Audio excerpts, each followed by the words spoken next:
Suppose আপনি কিছু একটা শুনতেছেন, অবভিয়াসলি ভিপিএন অফ করে একটা গান শুনতেছেন। আপনার ফোকাস এতটাই বেশি যে বাইরের কোনো আওয়াজ আপনাকে ডিস্টার্ব নেই করছে। Now you are in a flow state of emotion.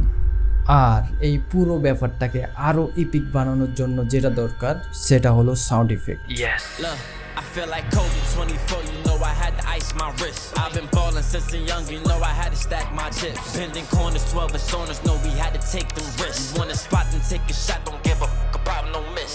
কি ভাবছেন আপনি কোনো ফিল্ম বানাচ্ছেন, ইউটিউব ভিডিও বানাচ্ছেন বা কোনো মুড সেট করতেছেন? সাউন্ড ইফেক্ট কোনো অ্যাভারেজ ভিডিওকে পিকে নিয়ে যেতে পারে। তাই আজ আমার সবচেয়ে ফেভারিট সাউন্ড ইফেক্ট নিয়ে কথা বলবো, যা আমি প্রতিটা ভিডিওতে ইউজ করি অলমোস্ট।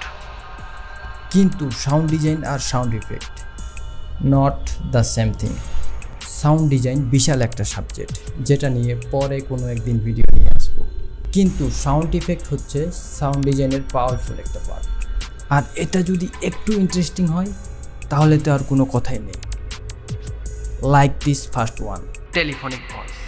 এটা আপনি অনেকভাবে ব্যবহার করতে পারবেন।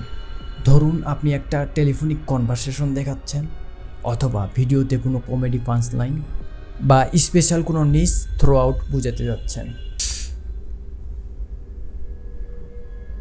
বাকি আপনাদের দিমাগ লাগান, সব কিছুকে আমি বলে দেব। কেননা এটা বানাতে বেশি দিমাগ লাগে না। সরাসরি চলে যান প্রিমিয়ার প্রোতে, সার্চ করুন মাল্টিব্যান্ড কম্প্রেসর। ইফেক্ট কন্ট্রোল থেকে এডিট, উপরে ড্রপ ডাউন থেকে সিলেক্ট করুন টয়। বাস, হয়ে গেছে আপনার special tone. Just one click, no পরিশ্রম। এবার লাগান আপনাদের দিমাগ আর ব্যবহার করুন ক্রিয়েটিভিটি। আজ এই পর্যন্তই, খুব শীঘ্রই নতুন কিছু নিয়ে আসতেছি।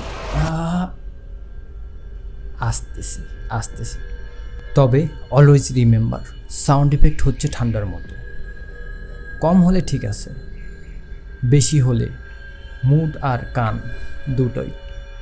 I feel like Kobe 24, you know I had to ice my wrist. I've been ballin' since a young, you know I had to stack my chips. Bending corners, 12 personas, know we had to take them risks. You want a spot and take a shot, don't give a